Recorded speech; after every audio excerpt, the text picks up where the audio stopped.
what is involved in the permit process? Meaning, what does the homeowner have to give to the contractor or you guys to make things go smoother?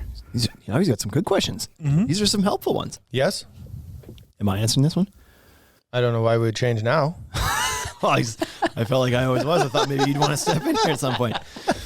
Okay, so most commonly, the first thing we ask for is the surveyor certificate for your house. So we want to see the survey that you would have been provided with your house. This, shockingly, It's hard to track. I don't think I could track mine down. right? I do actually know where mine is, only because we bought a new house and you get your portfolio and I know it's in there. But in my previous places I've been in, there's no chance I knew where that surveyor certificate was. Yeah. But people always come up with it. They're clearly well more organized than I am, but they always end up finding it. So, but if you don't have that, at least, and again, this is something, if you're listening from other markets, you got to check with your local building department because it'll be different. 100% it'll be different. Yes. But here, if you don't have that survey certificate, that's fine, but you need to go map out, basically need to survey your property yourself then. You need to go out and like mark your lot boundaries, mark any buildings and accessory buildings and structures that are there already and how, like the distances between them, and they need you to basically create the surveyor certificate, but they're okay with it just being a hand-drawn map of your yard. Yeah, because to get a surveyor certificate, if you can't find it, then to have a survey company come out and actually give you a surveyor certificate, it's like $600 or $700, right? 15. $2,000, yeah. 15? 15 minimum. Yeah. Why? Like, I was going to say a couple grand for sure. yeah, awful.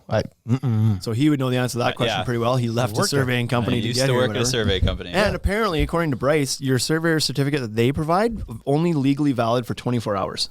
Yeah. really? Yeah. So city doesn't care about that. You can pull out a surveyor certificate from 1968. They're like, good to go. Ground doesn't move here. Yeah. So anyways, that's the first thing we ask for because that just makes the whole process easier. Then nobody's got to go map out the yard. It shows the buildings, it shows the property lines, it shows everything. It shows any easements typically on a surveyor certificate. So Those are you need to know important. that. Yeah, you don't want to encroach upon your easements. You need to know. They need that. In our markets, you also need a signed application from the city. So that's the only pieces. If we're going to do the permit on the behalf of the customer, then that's all we need from them. Get us a copy of your surveyor certificate and sign the application. We can fill out the rest. If you're doing it yourself, the process is fill out the application completely, provide that surveyor certificate, and you basically have to draw your deck shape and size onto that, and then provide the measurements from that deck to the side property line, the rear property line, to the garage, like everything around it, how far it is from everything. Because there are rules, like in Regina, for example, even without easements, you have a 3.5 meter setback, rear yard setback at the back that you have to abide by, and then a 4 foot setback on the side of the house too. So you gotta, like, have to be within those things first of all, and then they need drawings. And so the application package asks a whole bunch of questions about just like your personal information, your property's information, and then about the materials that are going to be used on the deck. And then you have to provide drawings of the deck itself, pile locations, pile spans, beam size, beam locations, shape of the deck, joist spans, material you're using, how you're attaching your ledger, your railing style that you're using, what type of decking you're using, your stair rise and run. Like, you have to draw all this stuff in basically a bird's eye view. Yeah. And then they want, so that with all that information, the type of material you're using, and then they also want the elevation view as well. On the side. Side to show that how high the deck's going to be, and so on and so forth. So they require those 2 drawings, 3-ish drawings. I started including like a railing plan as well now, even though they don't really ask for that. But and then what? Then that's about it. It ends up being like a 10-page package. By the time you get your application, your surveyor certificate, there's probably about 4 or 5 pages to the application, a couple drawings. It seems overwhelming too when you see it. Like for a homeowner, basically, if somebody just showed you the package that you were about to put into the city, most homeowners would be like, holy smokes, like I don't have any idea how I would come up with that. How do we put it all together? But really, it's not that complicated, like. No, and they're not that strict about things. Like, they want all the information on there that they want, but the application package has instructions on what they're asking for specifically.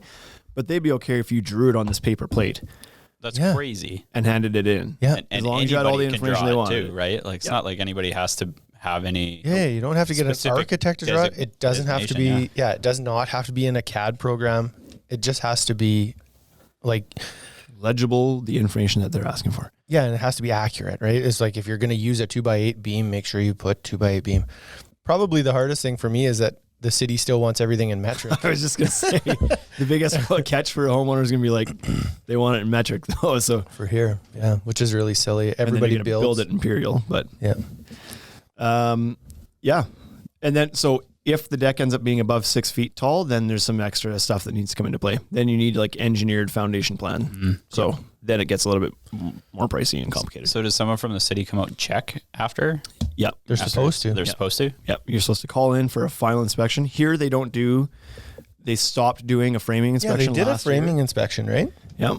Some markets you have to get a pile inspection, framing inspection, final inspection. So you drill your piles, they have to come out and check and make sure the hole's deep enough and what you're doing with your piles before you can proceed to framing. And then you frame the deck, then you have to call them back, get a frame inspection before you start decking, and then you call them back at the end for a final. But here they're pretty relaxed about that. Now we just require a final. So with them doing all that checks, does it put any liability on the city? No. No, there's actually a comment in here right now. So the first comment was, can't fill an inspection if you don't pull a permit. So that's a great point too. That was from, I think that was Chris, CM Boost. TC Deck says, and if you comply, it passes and the deck falls off the house, city's not liable. Which is such bullshit. That's crazy. Yeah. That makes me so mad. Because then like, As I mad could as show Shane up and just without be a like, track oh yeah. check, all done. So, and that's All what they good. do. I have, honest to goodness, I've been on site when the inspector rolled up to the backyard, opened up the clipboard, looked at the paper, looked at the deck, and was like, "Those are 2x8 joists." No, they're 2x10. Right? Yeah. Okay. Yeah. 2x10. Check mark. And then it looks like you got a beam there. Yeah. Check. Okay. Have a great day. And they left. It was like, didn't check ledger connection, didn't check hanger fasteners, didn't check midspan block, didn't check, like nothing. They checked nothing. They didn't measure the rise and run. They didn't measure the space between the spindles.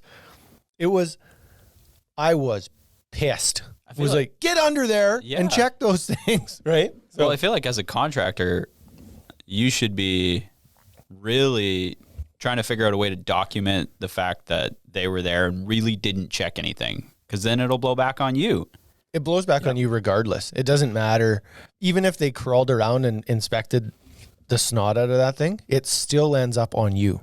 Right. This because the city is like, we're not liable for all this stuff. And it's like, yeah, but you should be. That's why I paid for the fee. That's why I called you to come out. So this is on you. Mm-hmm. And if you don't want to take responsibility for it, then don't have the step. Right. Exactly. Yeah. Let me build whatever the hell I want to build. It's very administrative and more about data collection than it is about You don't actually think that safety. governments are just all administrative, do you? No. Stupid bureaucracy. I was tired. I didn't feel like going there. Didn't feel like going for that one. No.